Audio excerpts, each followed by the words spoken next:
तो दोस्तों आज जनवरी की 10 तारीख है। चलिए आज की इस छोटी सी वीडियो में बात करते हैं इस स्पाइडर प्लांट के बारे में। कुछ एक कमेंट्स आए थे स्पाइडर प्लांट को लेकर कि अभी जो स्पाइडर प्लांट है वो ग्रोथ नहीं कर रहा, इसका क्या रीज़न है, पौधे की पत्तियां पीली पड़ने लगी हैं या पौधा सूखने मुरझाने लगा है। सबसे पहले अगर बात करूं, ये जो मेरा पौधा देख रहे हैं दोस्तों स्पाइडर प्लांट, इसको मैंने कुछ इस तरह से कह लीजिए कि 7 इंच के मिट्टी के गमले में ग्रो किया है। और लगभग मेरे पास ये जो प्लांट है ये पिछले 4 साल से है। मैंने इससे बहुत से जो नए प्लांट्स हैं वो रेडी भी किए थे।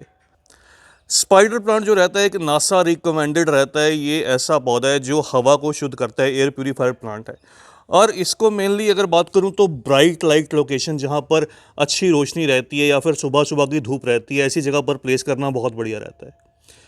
इसमें बहुत सी वैरायटीज़ भी रहती हैं। अगर बात करूं तो इसमें कुछ वैरायटीज़ में जो वेरिगेशन है वो रहता है, कुछ बिना वेरिगेशन के ग्रीन वैरायटीज़ भी रहती हैं। कुछ में ये देखिए, जैसे मैं आपको दिखा रहा हूँ, इस वाले पौधे में जो कॉर्नर्स हैं वो साइड्स हैं जो वो वेरीगेटेड है, सेंटर में ग्रीन है। इसी तरह से जो साइड्स हैं वो ग्रीन रहती हैं और सेंटर में वेरीगेशन रहता है। मल्टीप्लिकेशन इन पौधों की जो दो तरीके से की जाती है, या तो इसके इस तरह से देखिए रनर्स बनते हैं, ये रनर्स निकल कर आते हैं इस पौधे में से। ये देखिए, ये भी वेरीगेटेड जो रनर है ये निकल कर आया, और यहाँ पर एक दो जो रनर हैं वो सूखने भी लगे हैं सर्दी के चलते। और दूसरा, इस पौधे के बेस में बहुत से जो पौधे हैं, जो छोटे छोटे इसके बेबी प्लांट्स हैं, वो खुद ब खुद जो है वो मल्टीप्लाई होते रहते हैं। तो इन दोनों तरीक़ों से, एक तो रनर्स को जो है वो नए गमलों में ग्रो किया जा सकता है, इसके बेस में इस तरह से जो रूट्स हैं वो बनती हैं। तो इस पौधे को यहाँ से कट किया जाता है। इससे पहले, बनने से पहले, ये पौधा यहाँ पर इसके जो वाइट कलर के फ्लावर्स हैं वो निकल कर आते हैं। उस फ्लावर्स में से ये जो पौधा है ये निकल कर आता है।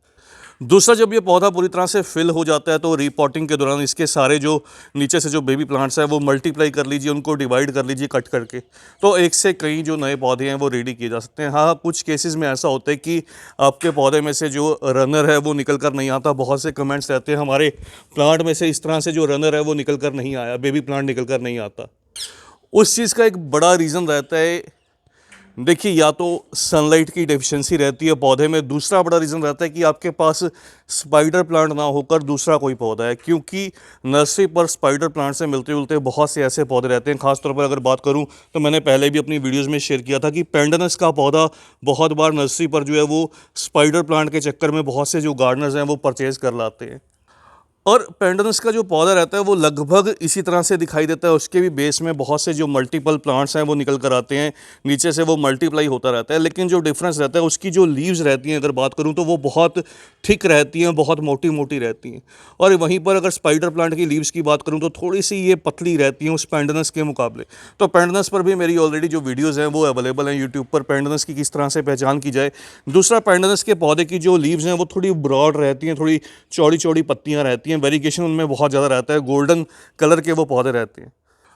और पेंडनस के पौधे की बात करूं तो जो तेज़ रोशनी है या तेज़ धूप है वो पसंद रहती है। वो अच्छी सुबह की धूप में, गर्मी में भी जो है वो अच्छे से ग्रोथ करता रहता है। मतलब दोपहर तक की धूप में वो बहुत इजीली ग्रो कर जाता है। वहीं अगर बात करूं तो जो स्पाइडर प्लांट की पत्तियां हैं वो जलने लगती हैं।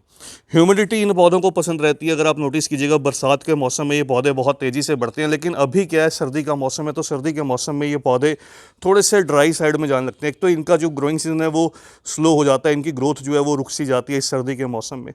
तो थोड़ा सा मॉडरेट टेम्परेचर कह लीजिए, 15 से जो 35 डिग्री के आसपास का जो टेम्परेचर है वो इन पौधों की ग्रोथ के लिए बहुत बढ़िया रहता है। तो अभी सबसे बड़ा रीज़न है, अगर इनकी पौधों की ग्रोथ नहीं है, उसका रीज़न है कि ह्यूमिडिटी की कमी होना। टेम्परेचर जो है वो सर्दी के कारण, ठंडा मौसम जो है वो बन चुका है, इस वजह से इसकी जो ग्रोथ है वो स्लो है। और अगर इस मौसम में थोड़ा सा ज़्यादा पानी पौधे को मिलने लगेगा तो इस तरह से इसमें जो ये देखिए, ये जो रनर्स हैं ये ड्राई होने लगते हैं, ये सूखने लगते हैं, मरने लगते हैं। तो क्या करना है आपको कि कुछ ज़्यादा लंबी चौड़ी प्रॉब्लम नहीं है। इसमें क्या है, इस समय पर आपको ऐसी जगह पर बस पौधे को प्लेस करना है जहाँ पर पौधे को अच्छी रोशनी मिले, हो सके तो दिन की जो धूप है वो भी मिल जाए। तो हमारे यहाँ पर तो धूप निकल नहीं रही, 8-10 दिन हो चुके हैं, लेकिन अगर आपके एरिया में धूप हो तो वहाँ पर प्लेस कीजिएगा। दूसरा, पानी सर्दी के मौसम में थोड़ा सा कम दीजिए। तीसरा, इन पौधों को जो गमला है, इनके बेस में जो है वो ट्यूबर्स बनते हैं। जो गमला है वो थोड़ा सा गहरा जो गमला है वो पसंद रहता है। अगर आपने ऐसे शैलो पॉट में इन पौधों को ग्रो किया तब भी चांसेस रहते हैं ये पौधे जो है वो अच्छे से ग्रोथ नहीं कर पाते। इसके अलावा इन पौधों को अच्छी और फास्ट ग्रोथ के लिए जो एक काम और आप कर सकते हैं वो ये कि इन पौधों को आप कह लीजिए कि सीविड जो लिक्विड रहता है, जो नाइट्रोजन रिच रहे, कोई ऑर्गेनिक जो आपके पास कंपोस्ट रहे, खाद रहे, या फिर वर्मी कंपोस्ट का सिंपल जो केचुआ खाद रहती है आपके घर में, उसका जो लिक्विड फॉर्म है वो बनाकर, क्योंकि इनका गमला इस तरह से भर जाता है कि इसमें हाथ लगाकर गुड़ाई करके अंदर से जो खाद है वो ऐड करनी थोड़ी सी मुश्किल रहती है। तो लिक्विड खाद इस पौधे को बहुत पसंद रहती है। आप लिक्विड खाद बनाकर इसके गमले में हर महीने में एक बार अगर दीजिएगा तो आपका ये जो स्पाइडर प्लांट है ये बहुत अच्छे से ग्रो करेगा। अगर प्राइस रेंज की बात करूं तो दोस्तों इनके जो पौधे हैं वो नर्सरी पर लगभग 50 रुपीज़ के आसपास आपको रेंज में जो है वो मिल भी जाते हैं, छोटे पौधे। और अगर आप अभी इनके नए पौधे लाना चाहते हैं तो अगला जो ग्रोइंग सीजन रहेगा इनका वो फरवरी मार्च का रहेगा। मार्च के स्टार्टिंग में आप इनके नए पौधे लाकर बिल्कुल लगा सकते हैं, अगर आपके पास पहले से प्लांट नहीं है। नहीं तो आपके आसपास किसी के पास इसका रनर मिल जाए, उसको पानी में भी आप ग्रो कर सकते हैं, और सिंपली इस तरह से जो मिट्टी में है वो भी ग्रो कर सकते हैं।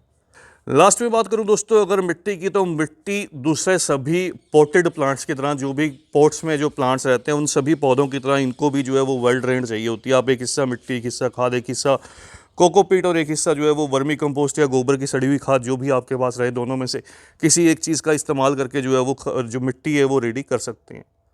तो बस दोस्तों ये रीज़न थे। अगर आपके पौधों में पत्तियां जो हैं वो पीली पड़ रही हैं, उसका रीज़न है ह्यूमिडिटी कमी होना, मौसम का ठंडा होना, पानी का कम या ज़्यादा होना। इसी वजह से भी होता है ऐसा। पानी ज़्यादा मिल जाए तब भी पौधे की जो पत्तियां हैं वो थोड़ी सी येलो होने लगती हैं, बहुत कम क्वांटिटी मिलेगा तब भी ऐसा होता है।